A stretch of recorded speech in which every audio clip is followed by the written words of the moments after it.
Most men never realize the price they pay for each orgasm, not because of morality, but because of biology. Orgasm triggers a cascade of neurochemical shutdowns. Oxytocin spikes, prolactin floods, dopamine collapses, and right after that moment of pleasure, the system goes numb, the drive weakens, the focus scatters, the spark fades. It's not about shame, it's about timing. Modern men are chasing purpose with a nervous system that's constantly being reset back to zero. Attention reverses that cycle. It doesn't just hold back the act, it reignites the system behind it.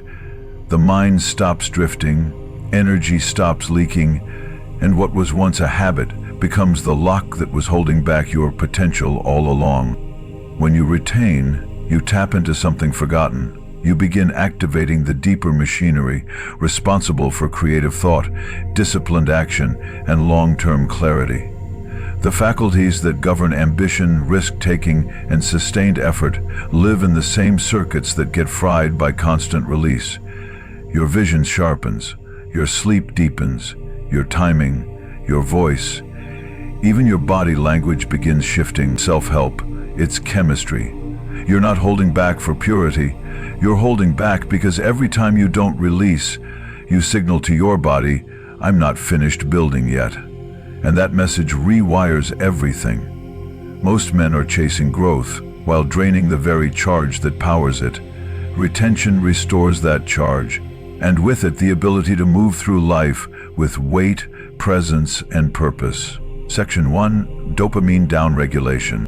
Orgasm doesn't just end in a moment, it echoes through your brain for hours, even days.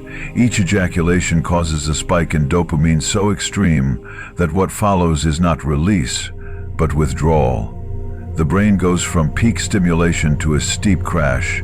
Over time, this pattern dulls your reward system. The things that once inspired you, creating, building, training, start to feel flat.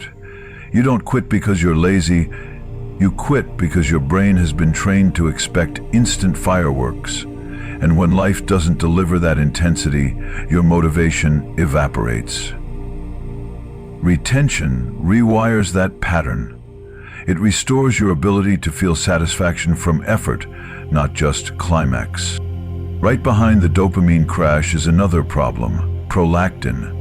After orgasm, prolactin surges through your system, and it doesn't just make you tired, it actually blocks dopamine production at the root. It also interferes with testosterone synthesis by muting the signals from your hypothalamus. The result? Confidence dips, assertiveness fades. That fire you had an hour ago? Gone. What you thought was just a physical release becomes a chemical sabotage. You start avoiding competition. You become passive without knowing why. Retention stops that spiral. It keeps prolactin levels in check and lets your hormones signal with clarity again. Reawakening the part of you built for pursuit. And here's the final blow.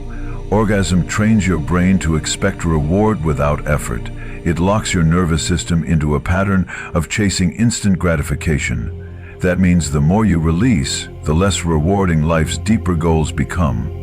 Reading, training, building a business, growing a skill, they all require patience and delayed payoff.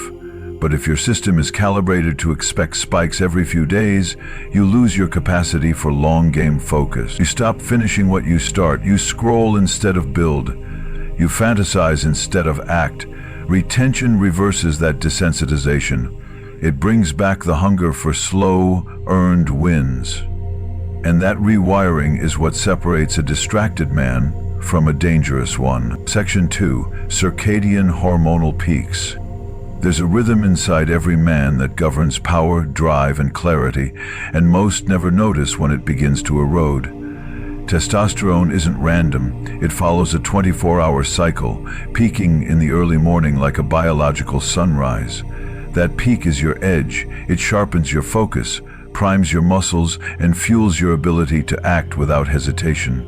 But every time you orgasm at night, you throw that entire rhythm off course. The body doesn't recover by sunrise.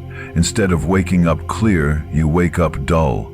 Instead of fire, you get fog. The damage isn't loud, it's slow, subtle, and by the time you feel it, the rhythm's already broken. That late-night release may feel like relaxation, but it tricks your system into shutting down before recovery can begin. Orgasm dumps prolactin and suppresses dopamine just as your body is preparing for hormonal regeneration. Melatonin fights to rise, but sleep quality drops, growth hormone release weakens, and the testosterone you were supposed to build overnight never peaks. You wake up off balance, motivation is lower, reaction time is slower, but you blame stress, not the habit. That's how it works. The damage hides in routine, but over time, your mornings stop feeling like launch pads and start feeling like hangovers. Retention, especially practiced consistently, brings that rhythm back online. Sleep deepens, REM cycles extend, your body rebuilds overnight instead of crashing. You don't just sleep, you recover. You start waking up with purpose again. The testosterone peak returns, your mood, strength, and confidence climb before you've even had coffee. And here's the truth. Most men who feel low energy aren't broken. They're mistimed. They're running a powerful machine with scrambled signals. Retention resynchronizes the cycle. It tells the system we're ready to build again, and the body listens. This is why retention isn't about control, it's about rhythm. When your hormonal clock is working, you don't have to force confidence, aggression, or discipline. They show up right on schedule. Every morning feels like a green light instead of a red zone, and once that cycle locks in, the body stops resisting your goals. It starts supporting them. All because you stopped throwing off the rhythm with a habit you were told was harmless. But nothing that drains your edge is harmless, and nothing that restores it is optional, if you're serious about rising. Section 3. Identity erosion. Every time you release without purpose, especially through a screen, you teach your brain something dangerous. That pleasure comes from passivity, from sitting still, from doing nothing. Over time, the wiring shifts. The brain starts associating dopamine not with pursuit, but with consumption. You stop chasing, you start scrolling, you stop engaging, you start waiting. It's not weakness, it's rewiring. The same circuits that once lit up from winning, building, competing, now activate from isolation and pixels. The man you were designed to be, physical, alert, active, starts fading. And by the time you notice it, the body has already adapted to a life it was never meant to live. There's a darker side to this habit most never talk about. When you aim high but act low, your nervous system takes the hit. You say you'll stop, you relapse. You tell yourself next time will be different. But each failed promise fractures your identity. You feel it. This quiet betrayal of the man you know you could be. And it doesn't stop at shame. It changes your chemistry. You stop trusting yourself, and that lack of self-trust bleeds into everything. Your goals, your relationships, your ability to finish what you start. Retention isn't just about holding back a release. It's about rebuilding the link between your word and your action. Without it, your mind splits, and when the mind is split, nothing holds. Worst of all, you stop responding to reality. Real women feel less interesting, real effort feels too slow, real feedback feels harsh, because your brain's been hijacked by perfect angles, fast rewards, and zero resistance. That constant release tells your system, we've already won, so why build, why fight, why grow? You lose touch with the very instincts that once made you magnetic. Posture, eye contact, and you're not failing because you're weak. You're failing because the system's been rewired to chase fake wins and ignore real ones. Retention breaks that cycle. It brings back urgency, it sharpens your edge, and it reminds your brain that real pleasure is earned, not streamed.